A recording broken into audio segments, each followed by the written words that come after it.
All right, guys, if you watched the college basketball best bets video from today, you know what I'm talking about here. But, yeah, my microphone wasn't turned on for this video. I'm going to blame Windows for making me update, and somehow that turned off my microphone and my OBS. Regardless, the microphone audio is not going to be here for this video. It's going to be my camera audio instead. And I don't know, there's like some background noise with the camera audio, but it's manageable. But I'm just letting you know that, again, the audio is going to be a little bit different for today. It'll be the camera audio instead of the regular microphone audio, but everything should be up and running and completely fine again for tomorrow. So sorry about that, but enjoy the NBA predictions. Welcome back to the channel. Today we've got our daily NBA predictions for Thursday, January 16th, and we've got 5 games today in the association, headlined by the rematch. The 34-5 Cleveland Cavaliers take on the 33-6 Oklahoma City Thunder. And what the Thunder get to do tonight, they get to recapture the best record in the association with a victory today over the Cavaliers. The Thunder will have the best record in the NBA. Oh, whoops, did I give away the prediction? We'll get to it later. Shai Gilgeous-Alexander is the best player in the National Basketball Association. We'll get to that later. Also, the Rockets and Kings play tonight. Ooh. 2 teams we've picked against all year long. So, you know, one team, it's been great picking against them. The other one, we'll get to that later. Folks, if you haven't yet, though, make sure to hit that subscribe button down below for some more daily NBA predictions here on the channel. Helps out the channel a lot if you just hit that subscribe button down below and leave a like. Earlier today, we posted our college basketball best bets. Got some good games over there today with college basketball. We've got a late night game. If, you know, I got nothing to do at 9 o'clock or midnight tonight, well, we picked a Hawaii game for the first time. A late night Hawaii game is one of our best bets, so go check that one out. They're playing CSUN today. Also, make sure to go check out our UFC 311 predictions. Islam Makhachev, Arman Tsarukyan in the main event this weekend from Inglewood, California at the Intuit Dome for UFC 311. And later today, we'll have our NFL divisional round predictions. Again, those 8 teams are the final 8 in the NFL this year. We're going to be predicting every single game in the postseason, obviously, like we've been doing the entire season for the NFL. And again, the divisional round is more of the same. So we're going to do that later today on the channel, 5 p.m. Pacific, 8 p.m. Eastern. Okay. On the first of our 5 games today in the National Basketball Association, we will start in Detroit, Michigan at the Little Caesars Arena for the Detroit Pistons and the Indiana Pacers. And I have found out, by the way, thank you comment section. This was like weeks ago, but thank you comment section for letting me know that Detroit is the home of Little Caesars, or Michigan is. So that's, I didn't know, but now you know, right? Pizza. I'm actually not a fan of Little Caesars at all. It makes my stomach hurt. I'm just be honest. Anyways, the Indiana Pacers versus the Detroit Pistons, right? So 2 teams record-wise that are about the same right now, which is crazy. Indiana's now in the 6th seed, but Detroit's right on their tails. Detroit is 21-19, Indiana 22-19, and the Pacers will be without Benedict Mathurin in this game. Tyrese Halliburton questionable, but we'll talk about first Benedict Mathurin not being active for this basketball game. Now, okay, you know, real time, I didn't think he actually committed the foul. You watch the replay, all right, it was a foul that Mathurin committed. Now, does he deserve to get suspended for this? No, he barely touched that female referee. Guys, let's just be honest here. I'm not making a political statement or anything. Let's just be honest. If that was a male ref, Mathurin would not have been suspended. Let's just be honest, guys. Like, come on. He's suspended because he barely touched the female ref. He got in her face. Okay, you're allowed to do that with a male ref. Let's just be honest, guys. Let's call it how it is here. All right, that's what nobody wants to say, but let's just be honest. Okay, sure. Should have Mathurin not touched the referee?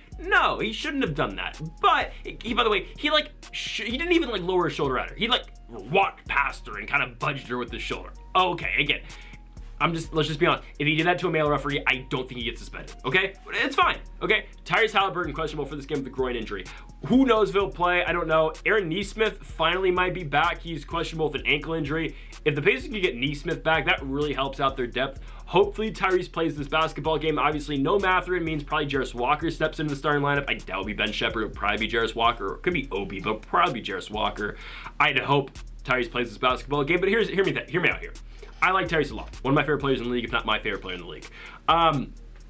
for a couple games, Andrew Nembhard can facilitate the offense and can run the offense fairly well. Again, Nembhard's a baller. He's done it before at Gonzaga, right? Like he's a good ball handler and he's a good facilitator of the offense. Again, obviously Indiana is better when Tyrese Halliburton's playing, and they're better when Tyrese Halliburton's actually taking shots. Now, I'd hope Indiana can go on the road and beat Detroit. I think the Pacers, again, they just lost their first game of the year, and it was against the Cavaliers, right after beating Cleveland in Ohio. So I think the Pacers are fine in this spot. I think they will go to Detroit and win. The Pistons, another team, though, who's been absolutely on fire, right? Detroit losing one game so far in 2025. They started the year 15-18. Look at them now, they're 21-19. The only loss being that really weird game. Somehow they lost to the Warriors. And now the Warriors beat the Timberwolves last night.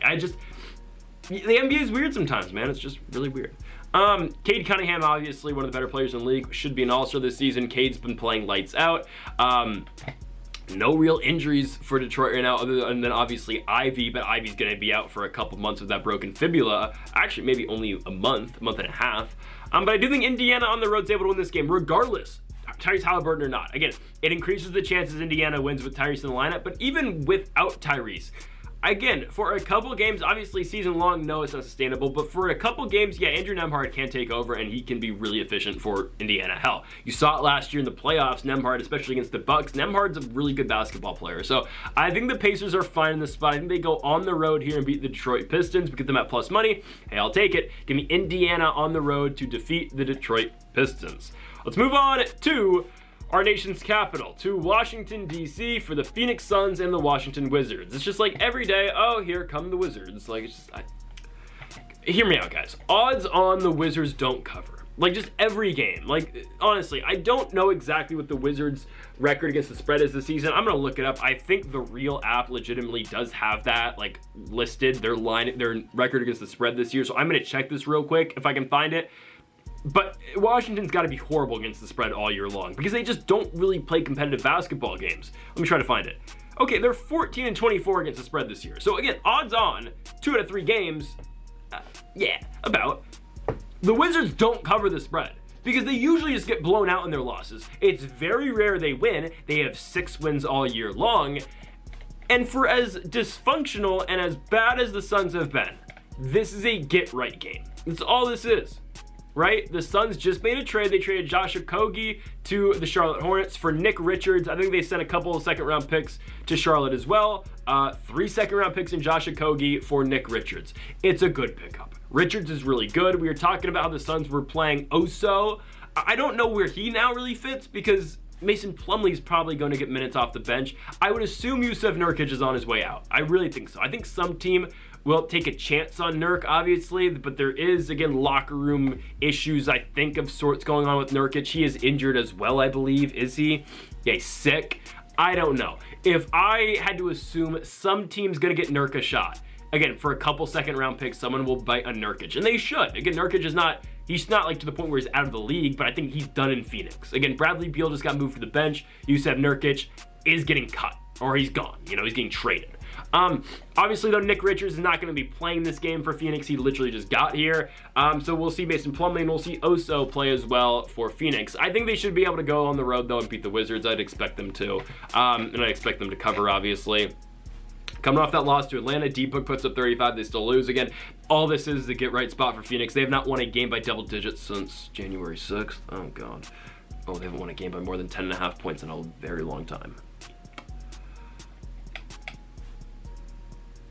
Oh, December 3rd is the last time they've covered this line. Oh, man. It's fine. They're playing the Wizards. Like, again, I'm like, oh, they haven't done this in a while. But then I think about it. Oh, they're playing Washington, a team that's always getting blown out, right? Hear me out, guys. Either the Suns cover this line or the Wizards win. That's just kind of the way the Suns work. And it's how I just witnessed the Celtics lose in Toronto yesterday, right? So, again, the Suns should take care of business. 10.5. I wouldn't play it personally. I never play large lines like this unless I really love it, but I will still take Phoenix to go on the road here and cover the 10.5 points against the Washington Wizards. All right, we move on to Oklahoma City. For the game of the day, one of the games of the year, it's the rematch, the Cleveland Cavaliers and the Oklahoma City Thunder. The first one was obviously won by Cleveland in Ohio. A good victory for the Cavaliers, but now you get your rematch of the best offensive team in college basketball, in the NBA right now, versus the best defensive team in the NBA and also a team who can score at will. Now, the Thunder are going to be hurting this game Because no Isaiah Hartenstein. Hartenstein is out at least a week with the calf strain injury. Great. That was a huge problem for OKC in their last game against Cleveland. It wasn't Hartenstein, it was, well, Hartenstein can't play all 48 minutes, and on top of that, he was in foul trouble, so what Jared Allen and Evan Mobley are able to do down low, that's a problem. Now, who the hell starts at center for the Thunder tonight? I would assume it's going to be Jalen Williams. One of the two. Legitimately, they could play 6'5" Jalen Williams at center. We've seen OKC do that before, but no, it will likely be the Jalen Williams out of Arkansas. One of the two, obviously both Jalen Williams. I can't call one, this Jalen Williams the Shea Glazer because they're both Shea Glazers, which is great. The Arkansas Jalen Williams, Jaylin. I think he will be starting at center. It makes sense. He is still, again, Jalen Williams, he's really a power forward that plays center. He is undersized. But again, with this OKC system, he plays center. He will likely be playing the 5. They might play Jalen Williams at center, but no, it'll probably be Jaylin Williams, which I'm a little bit concerned about. I am. I'm just gonna be honest. I am. I'm still taking OKC because I always take OKC, but yes, they are very beatable in this game. They just are. I think where they're better off this game, obviously, is that it's at home. Take Cleveland out their element, obviously, but this game's gonna be won and lost down low. It's just a matter of how the Thunder are able to guard that, big man duo between Mobley and Allen, because those guys are really good, and they move the ball between each other so well as well. I think Jalen Williams will have a decent night, though. I think he will. Both Jalen Williams, for that matter, because they're gonna have to guard both of them, obviously. Santa Clara Jalen Williams will probably guard Evan Mobley, and then Arkansas Jalen Williams probably have to guard Jared Allen. Okay, again, no Hartenstein really sucks, because in the playoffs, this team, man, they're gonna be fine. Chet's gonna be back. Hartenstein's going to be coming off the bench. Jalen Williams out of Arkansas can likely move back to the 4. I mean, they are going to be much better in the postseason when they get their bigs back. And again, Hartenstein's only out for a week. I would not mind seeing the Thunder find a trade somewhere to get some center depth. Again, not a premier candidate, obviously, that teams are trying to trade for, like a Walker Kessler. But a guy like Nick Richards, I think, would have been good. Obviously, again, OKC didn't know Hartenstein was going to be out right away, so obviously they wouldn't get Nick Richards. But like a guy like Nick Richards, I think, would really help this OKC team just coming off the bench and just to add some depth, obviously, as they're gearing up for a postseason run, a finals run, and a championship run here for the Thunder. But hear me out again. Yes, Cleveland will have the advantage down low with the bigs, but I do think OKC has an advantage in the backcourt. They just do. Donovan Mitchell's a good basketball player. Shea's better. Just be honest. Now, again, Shea's better than pretty much everyone in the league because he's that good. Again, MVP. But Shea, again, will be the best player on this court. And this is a game where Shai Gilgeous-Alexander is going to take it upon himself to take over. He was stuck in foul trouble all game long in the first game against Cleveland. And also, there were some quick whistles in that game in Ohio. There just were. As long as this game is reffed a little bit differently and they let the Thunder play defense, I think OKC is fine. I still believe they're the better basketball team, even without Isaiah Hartenstein, because again, that's just how good Shai Gilgeous-Alexander is. Shai was off the court for extended periods of time in that first Cleveland game, and he still scored 31. He's going to have to play about 40 minutes tonight, and I think Shai's going to will this team to victory. Again, Shai on national television, everyone watching OKC. It's the two best teams in the league, and I think the Thunder find a way to win, and I think SGA finds a way to win. The best ISO player in the NBA, the best mid-range shooter in the NBA. SGA finds a way to do it. He can get to the rim against anybody. Donovan Mitchell, doesn't matter who's guarding him. Give me SGA, give me the Thunder, again, because you don't bet against the best player in the sport. Give me Shai Gilgeous-Alexander and the Oklahoma City Thunder at home against the Cleveland Cavaliers. They get their get back from last week. All right, move on now to this game. We go from game of the year to Clippers and Blazers. Now, we have a pretty, somewhat exciting game coming up on TNT after this. Well, the next game we're talking about, obviously, that's the Sacramento Kings and the Houston Rockets. But we've got the Blazers and the Clippers. I get why the line's 5.5. The Clippers just played yesterday, but at the same exact time, I don't get why the line's 5.5. Probably no Kawhi Leonard. Yeah, Kawhi doesn't play back-to-backs. But hear me out, okay? The rest of this Clippers team had to play 3 quarters max. Well, they had to play into the 3rd quarter. Because, guys, the Clippers beat the Brooklyn Nets by 60 points yesterday, 59 to be exact. They beat them 126 to 67. The line was 15.5. Again, I don't usually take those large lines, and I didn't last night, I'll be honest with you. But it was a sweat-free 15.5 point line. It might have been 11.5. Still, it was a sweat-free double-digit win by 60 points for the Los Angeles Clippers. Now, again, Brooklyn was very injured. They had none of their guys playing, obviously. But still, that was just a Clippers night. The Clippers will have those games sometimes where I've said it before and I'll say it again, where they literally just can't miss shots. They just hit everything, and everyone last night had it going for the Clippers. It wasn't, oh, Harden had a big night, Norman Powell had a big night, Kawhi had a big night. No, the entire team just had a big night. And again, a lot of the rotational players didn't even have to play the 4th quarter. That's why I don't really think the back-to-back hurts the Clippers in this spot, because this game was over in the 3rd quarter last night against Brooklyn. And sure, now they got to pack things up. They got to go up to the Pacific Northwest to play the Portland Trailblazers. But they're playing a Trailblazers team that hasn't really looked good as of late. I thought they were going to beat the Nets the other night. They lost by 18 points. They lose to Miami. They lose to Dallas. Portland showed some signs early in the year. They go to Los Angeles, they go to the Lakers, play a competitive basketball game. They go to Milwaukee and win. They were very competitive in Detroit, but barely lost. They go to New Orleans and beat the Pels. They play competitive basketball on the road against Dallas, but then back-to-back games at home, they return back to the Moda Center, where it kind of feels like the Blazers just play worse at home, honestly. Hell, again, the only time I've ever gone to a Trailblazers game was earlier this year. I watched them play the Grizzlies, and I watched them lose by 60 points. And I did bet on Trailblazers that game. It's fine. Just because I was there. I was feeling, oh, go Oregon, right. Anyways. The Blazers return back to the Moda Center, and they lose back-to-back games with the Heat and the Nets. So again, maybe Portland just plays worse at home. I mean, shout out to Scoot, 39 points last game against the Nets. Probably Henderson's best performance as an NBA player so far. But I don't understand this 5.5 point line. Kawhi Leonard not playing doesn't mean, oh, this line should only be 5.5. Portland's still dealing with injuries. They're going to be without a big this game other than DeAndre Ayton. They've got no depth at center. Klingon out with a mild left ankle sprain. Robert Williams doubtful with an illness. Jeremy Grant not a big, well, small forward, but not a center, but he's out still with a face injury. And Denny Adjiva, their other small forwards, out with an ankle injury. So you take away 4 rotational guys for the Blazers here. You've got DeAndre Ayton, sure, but now Duke Reef has to play meaningful minutes in this basketball game. Chris Murray's the backup 4. That means Ryan Rupert's probably gonna have to play some as well. It's just, or no, he's gonna have to back up Kamara. Yeah, the Blazers are very hurt this game, and the Clippers are just better. I just think, again, the Clippers have been playing without Kawhi for months, and it's like, all right, oh, now they're only getting 5.5 because Kawhi's not playing. I think the Clippers are fine. A lot of their guys did not have to play an extended period of time or an extended, amount of time in that game last night against Brooklyn, because again the Nets scored less than 70 points and the Clippers won by 60.